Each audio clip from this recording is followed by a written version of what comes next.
Attention people who still care! What simple steps can us regular people do to fix our broken financial system? This is the question we ask on the Crowd Effect podcast. I am your host, Paul Lovejoy, activist investment advisor at Stakeholder Enterprise. On today's show, Snap Finance is sued by the Consumer Financial Protection Bureau for making false threats and deceptive statements to struggling borrowers. Rumor has it that Snap Finance CEO Matthew Hawkins is struggling also with whether to buy the Lamborghini or the Ferrari. Oh, snap! The struggle is real, huh, Matthew? Pesky rumors. But before we talk about the suit, I first want to tell you a story of how things probably went down. Sarah was a single mother struggling to make ends meet.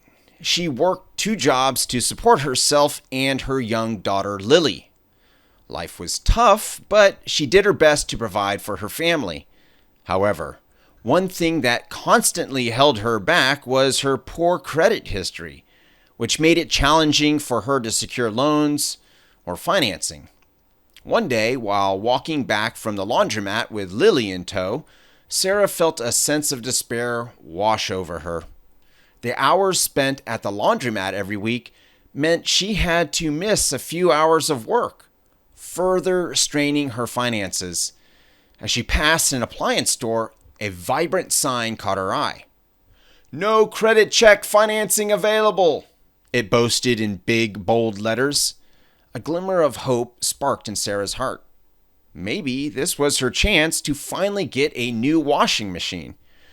The store's entrance bell chimed as Sarah and Lily stepped inside. Rows of shiny appliances greeted them, and a friendly salesperson approached them with a warm smile. Sarah explained her situation and her desperate need for a washing machine that would save her time and money in the long run. The salesperson assured her that the store worked with a lease-to-own finance company called Snap Finance. They didn't perform credit checks, making it easy for people like Sarah to get what they needed.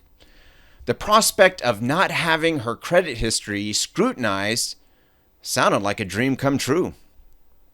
Without fully understanding the terms and conditions, Sarah signed the lease agreement with Snap Finance, hopeful that this would finally be the turning point she needed. The salesperson even offered her same-day delivery, and Sarah was overjoyed at the thought of having a washing machine in her own home.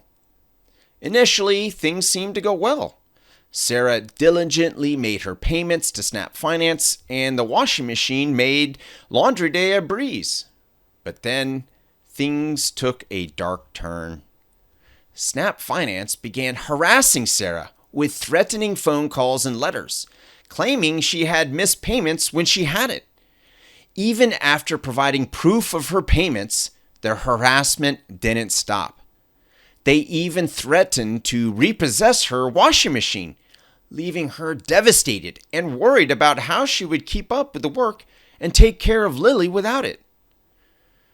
Okay, Sarah and her daughter Lily are fictional characters, but the consequences of false threats and deceptive statements are very real, which brings us to our news story of the day.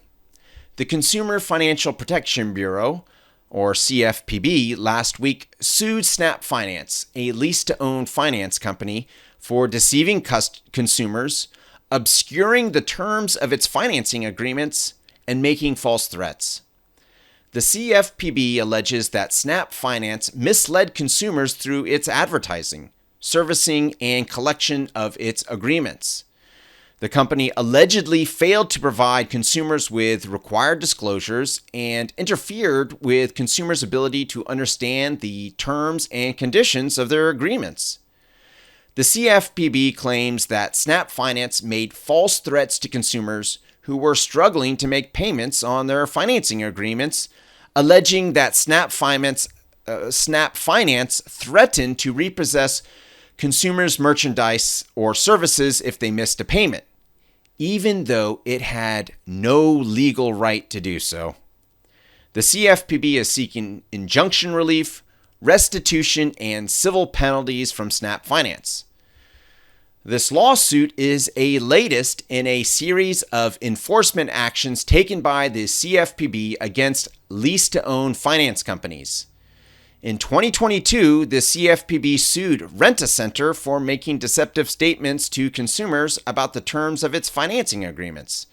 The CFPB also sued Aaron's for misleading consumers about its ability to collect late fees. Okay, well, this comes as no surprise to me. The financial service industry is the most abusive industry in the United States.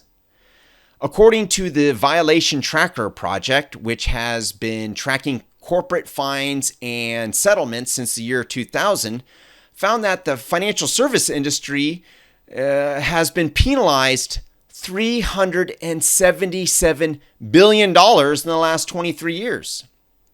That's more than the pharmaceutical industry, more than the oil and gas industry, and more than the chemical industry combined. In fact, if you add up the penalties of the second most industry through the 10th most industry, it still doesn't top just the financial service industry alone. So, which brings us to what simple steps can regular people like us take to fix our broken financial system? So, one simple step is to put your money, take it out of a commercial bank and put it into a local credit union. So why is this, how does this help fix our broken financial system? Well, large commercial banks are part of the same financial service industry that is abusive. They just do it on a much larger scale. So currently, 4 banks control half of all the banking assets in the United States. These 4 banks, at the top is Chase. Number 2 is Bank of America. Number 3 is Wells Fargo. And number 4 is Citigroup. Okay, so the Violation Tracker Project has found that the most abusive corporation doing business in the United States is Bank of America. The second most penalized corporation in the United States is Chase. The 4th is Citigroup, and the 6th is Wells Fargo. So the 4 most powerful banks in the United States, where half of all people are getting financing in a certain sense, they're controlling half of all of our banking assets, and we depend on these 4 banks. These 4 banks are the most abusive banks or corporations pretty much that's doing business in the United States. So by taking our money out of this abusive system and putting it into a credit union makes a huge difference. Now, why is that? Well, many of us have thought about the way publicly traded corporations are designed, with a corporate bottom line that tries to maximize profits for their shareholders. Every quarter, publicly traded corporations need to make statements that say, hey, we've made a ton of profit and projections are looking great. Well, when that happens, the banking executives get fat bonuses. The other situation is that the quarterly report doesn't look so good, with losing money, and the projections are looking more the same. Well, when that happens, the corporation shareholders have the legal right to fire the banking executives. So it creates a pressure to constantly increase quarterly profits. And this pressure is passed on down throughout the entire corporation. And so what you have is this pressure, which will inevitably lead to unethical behavior. And it has over and over again, $377 billion worth of unethical behavior. So credit unions, Well, they're designed very differently. They are nonprofit. So anytime a credit union makes more revenue than its expenses, well, it gets pumped right back into the credit union, offering its members really great services like some credit unions offer free financial education. Others will have higher interest rates on savings accounts, lower interest rates on loans. And what's something that is incredible that most credit unions offer is something called a line of credit. Now, let me just say, Bank of America and Chase, they don't offer personal lines of credit, but most credit unions do.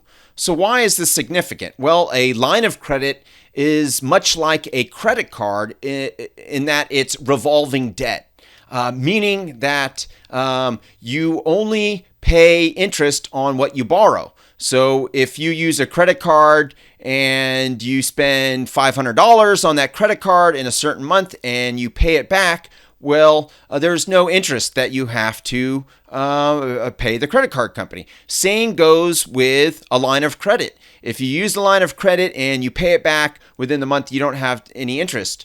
Okay, so let's say you don't pay your credit card back at the end of the month. Well, you're charged an interest fee.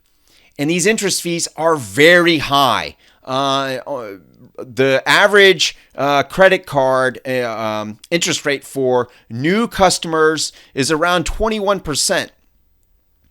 Now, you put that in for returning customers, it's still around 20%. It's not that much cheaper, maybe 19%. It changes, but it hovers around 20%. Okay, so what about a line of credit? A line of credit, you're looking at on average 10%. So it's a much better financial situation to be in, to pay 10% interest versus 20%. That's a no-brainer. Furthermore, lines of credit, personal lines of credit at credit unions can be linked to your checking account. So it provides overdraft protection. Now, Bank of America was penalized $250 million 2 weeks ago because they were in a number of reasons, but one of the reasons was double dipping on overdraft fees. So Bank of America won't allow its customers to have a line of credit where you can avoid this overdraft problem. Not only do they not allow lines of credit, but when someone used their debit card, you got a fee on your debit card if you didn't have money in your bank account. Then you got an overdraft fee if you did. So essentially, Bank of America was preying on the most vulnerable customers who are struggling financially. And then that brings us to Snap Finance. You don't know what's going on with these lease-to-own finance companies. They're designed to maximize profits, and they're designed really to be to offer financing to the most vulnerable people. And when they abuse that, which is clearly happening, then it creates a situation where it just hurts the most vulnerable even more. Now, if they had a line of credit instead, if consumers had a line of credit instead, and they were aware that they can get a line of credit, then they wouldn't seek these predatory lenders through these lease-to-own finance companies. Okay, so that's one step we can take. Another step is to engage in something I called crowdlending. Now, crowdlending is when a large group of people pool small amounts of money to fund a loan. So it's a way for regular people to replace banks. Now, here's the beauty about it. There are crowdlending platforms with minimum investment requirements of $10. So anybody who is above the age of 18 with a bank account or a credit union account and $10 can now engage in crowdlending. This is a way for regular people to erode the wealth and power of these big financial institutions and have that wealth and power redistributed to us, regular people. My name is Paul Lovejoy. I am a crowd investor, and I see you are one too. If you'd like to know the 3 secrets to fix our broken financial system democratically without confrontation or divisive political action, go to stakeholderenterprise.com.